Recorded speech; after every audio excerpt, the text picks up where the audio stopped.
Hello, my loves, and welcome back to my YouTube channel. If you're new here, my name is Mariya. This channel is about spirituality. Please subscribe below so we can be YouTube buddies. Darlings, this video is about houseplants. From the spiritual perspective, of course, like everything that I do. We have recently moved to a new home in Florida. This is a much bigger house. And when we moved in, the number of houseplants that we had from the previous home did not cover the basis. And so I was faced with how a house feels with and without houseplants and without the full coverage, which got me, just exploring this topic, this subject of houseplants from the spiritual perspective and the role these wonderful beings, our houseplants, are playing in our lives. Now, I know that I have a lot of spiritual people on this channel, so you guys probably are on the same page with me. I know that there are just as many people who may think that plants don't have a consciousness, that they're not sentient beings. So what this video is the dismantling of that concept that plants don't have a consciousness. In fact, they do. They operate as a collective consciousness. They also have, of course, many species, and each of these species has, their own mission on this planet, their own vision for, how things are going to unfold. They have their own allies. They're living their lives. It's just we're not aware of what happens at the plant level. Now, houseplants are very much aligned with humans, and in fact, it is their collective desire and collective gift to humanity to be inside of our homes because they have a lot of work to do inside of our homes, and they're really helping us out in more ways than sometimes we even acknowledge. So houseplants, being the sentient beings that they are, once they get inside of a home, they really get attached to the people, all of the animals, and essentially all of the inhabitants of that home. Houseplants have soft spots specifically for the animals that live in the family and the children. Those are the beings that they're first attuned to when they get into a new space. Houseplants are not picky. There is pretty much zero chance that you're going to have a house plant and that plant is not going to seek to align with you energetically. They are extremely aware of human beings. They are extremely aware of our auric fields. House plants are organically and naturally in tune to our emotions. So the first thing that they read about human beings is not even energy, it's our emotional state. And based on what they're sensing from us emotionally, they're going to adjust their own chemistry to help us process certain stuck emotions. That is why in houses with a lot of houseplants and houseplants that have been lovingly cultivated and taken care of, children are actually happier. Children are more calm and less all over the place. And same thing goes for animals because plants are able to set up a certain grid within your home. And that grid has an impact, a positive impact on emotion. So plants absorb negativity, negative frequencies, emotional frequencies, and they give out the positive emotional frequencies into the weft of your apartment or house. Now, once plants get into a home, they form a grid. So for any home with 3 or more houseplants, they are interconnected. They are a communal species. They always communicate with one another. Even if they are on different floors, but if it is the same space, your plants are aware of one another. They are passing along the information to one another. They are a living grid inside of your home. There are multiple grids inside of your home. There is, the electric currents and the internet currents are running all over. Like our house is pretty gridded up to begin with. However, the energy of these plant beings is the energy of Mother Gaia, this nurturing energy of Mother Gaia. And it's very much a living network. So in the same, it's placing houseplants inside of your house is like inviting Mother Gaia, Mother Nature indoors. And it's going to actually help set up 2 grids in your house, not just one. The solar grid, because plants are extremely good at absorbing solar rays. That is how they eat, through photosynthesis. And they are also really, so they're going to establish like a plant grid and a solar grid inside of your house. Both are exceptionally healing to human beings. Plants don't just have a positive impact on all the living beings. They especially are important in houses where you have people who are maybe a little bit more emotionally sensitive. So for all of my empaths, for all of my star seeds that are very, very sensitive, you really need houseplants. And I don't mean just one. You need big, luscious houseplants. You need to build them into a grid. By the way, they want to build, plants are extremely intuitive and they know how to build that grid. In other words, you may be cold, like when the plants get inside of your house, they would naturally gravitate towards certain places. And all you need to do is place them intuitively to where you think they want to go. Like it's almost like if you were to kind of intuitively connect with the consciousness of that plant, where would you want to go as that plant? And at face value, we may think, well, with plants, it's very easy. They just either like light and they need a lot of sunlight, or they need a little bit less of sunlight, or they are okay having very little. It's not just that. The plant, outside of the amount of sun that it needs, it also would position itself in a way inside of your home where it can best impact the energy. So if you feel called to move your plants around all of a sudden, and just like that natural inclination, and you're like, I'm not sure why all of a sudden I want to shift what my plants are, it's probably because you're intuitively getting messages from your sentient plant beings that they want to rearrange the grid, or maybe something is off about the grid in your home, and so they want to either rebuild it or just get new energies flowing. And so you may be called randomly to move the plants around, or sometimes you're like, I just need a new plant.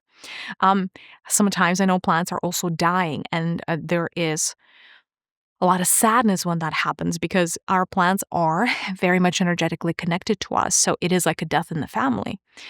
Plants, though, are really, really good, like I said, at absorbing negative frequencies. And sometimes a plant, just like a pet, like a cat or a dog, is going to choose to absorb an ailment or a disease from a person that they're serving.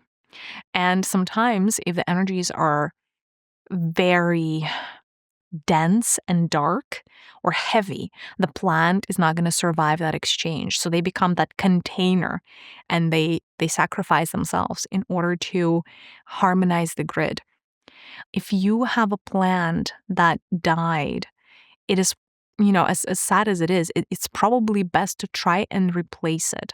Which is not to say that, if you don't address the issue and you just keep murdering plants, that is the way to go, because these beings they're very wise, they're very ancient, and they really, really, truly want to help. So if you have a pattern of house plants dying around you, know that there is something emotionally, like a deep set pattern, that it is time for you to face. Very often it is a heartache of some sort, because plants are incredibly connected to our heart energies. They're connected straight into the anahata, the heart chakra, and they vibrate at the emerald spectrum, which is, the lowest frequency of love starts, vibrates to the emerald. Let me take that back. The lowest and the mid frequencies of love vibrate at the emerald spectrum. So the first type of healing your plants are going to want to do on you and your family is a heart healing. That's why plants are actually really, really good at harmonizing relationships within the family.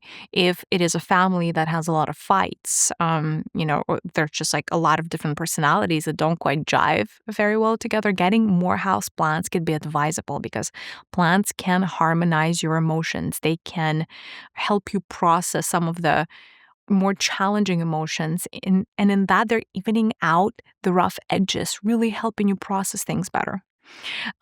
You may notice that if you meditate next to a house plant, or you just like lie down under a big house plant, that in and of itself feels like a very protected and beautiful space. And it's almost like your meditations are bigger. Plants are not just beings that can absorb your energy. They can also hold space incredibly well. And some plants are protective spirits. Some plants are going to create grids that are going to seal off your house from negative entities. I've seen that. They do that. Some plants are going to want to create safe spaces, like a safe haven for the humans that live next to them. And so meditating with houseplants can be quite beautiful. In terms of what plants, expect from us, there's really not a lot of expectation. But plants do feel if you love them or you don't. Like if you think of a house plant in the same way that you think about a table or a chair, if you don't think of them as a living being, they will know that. It doesn't really mean that they're going to hold a grudge against you, but let's just say that their full energies cannot come online unless you love them back. And so it's this virtuous cycle that you have by loving your plants, by taking care of them, by noticing them when you walk by them, by having gratitude for their work, the invisible work that they're doing to cleanse your auric field, to cleanse your emotional space, to really help harmonize relationships in your home and remove negativity. Even if you have that awareness and send them gratitude once in a while, they really love that. They're also showing me right now that they really, if these are big leaf plants, they really like when people either touch the leaves, but really they really love when you take a little bit of like a wet cloth, you just wet it with water and really like clean the leaves. And they just find that it's like a hug for them. It's like a caress.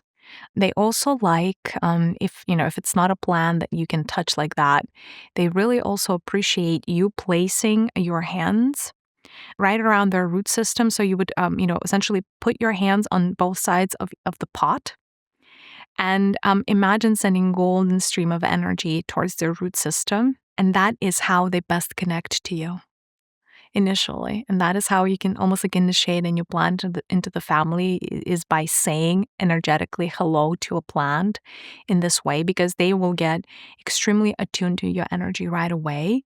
It's possible to communicate with plants just like it is with animals, and they're lovingly calling people that they live with are humans. They're saying, oh, our human came. Our lovely human came, or our lovely human is unhappy or upset. And so have positive ownership around your plants.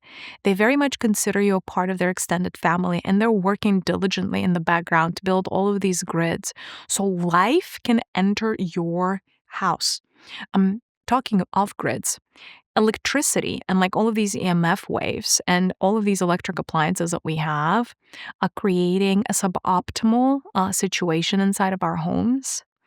They are really cutting us off from some of the positive energies of the universe. It's like a little bit like being a canned fish inside of a can. That is how, a house with all of these electric appliances and without house plants, it feels like a very condensed, like a stifling place, almost like a little prison. The moment you get enough house plants into your, into your home, it's like a new living grid that is built, and it neutralizes all of the negativity around, like all of the negativity, all of the emanations from all of these appliances. So they help heal people in more ways than one, because those waves, the EMF, does impact health as well. What else on the houseplants? They really just want to remind you that they're there for you. That they would love to be helpful, and that, they would love to make your life a little bit easier.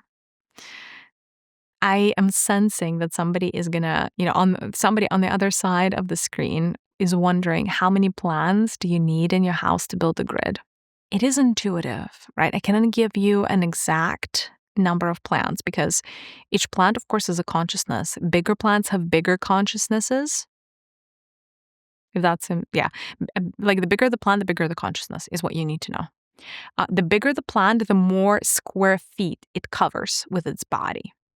The grid does not exist with like under 3 plants. You can build a grid with under 3 plants. And most likely you need, like if you're trying to build a grid, it's usually customary for like large rooms to have at least 4 plants if it's a large room, because you want to cover all of the 4 corners if you can. For smaller rooms, you don't need 4 plants. Sometimes 1 or 2 is enough. And definitely make sure that you have houseplants in every room where you're spending a lot of time. Now, of course, for like closets, you obviously don't need that, or like for really tiny rooms. But if you're spending a lot of time there, make sure there is a plant, and usually a decent sized plant, like not a little cactus. Not a little succulent. I love succulents. You can't really build proper grids with succulents. Like, you need bigger plants, you guys. Yeah. That's probably what I wanted to tell you. But like, be intuitive. Make sure that there is plenty of coverage. Like, if you walk into a room, if you don't feel plant energy, it's probably because there's not enough plants there, or they're not big enough. You cannot go wrong with plants. Again, they are such healers, they're such helpers, and they're on a mission to help humanity really work through our issues. And plants are so on board with helping us through this transition time, which is so challenging on a lot of our psyches. So, if you can get yourself a plant friend or 2 or 3 so they can build a grid together, you're going to thank me later. Please let me know in the comments, your own experience with houseplants, with those beautiful, wise, sentient beings. And if there are any tips or tricks you learned to better connect with your plant family, and if you've noticed a difference when, the plants are in your life in terms of your emotional state. I'm sending you so much love, and I'll see you in the next one. Bye, loves!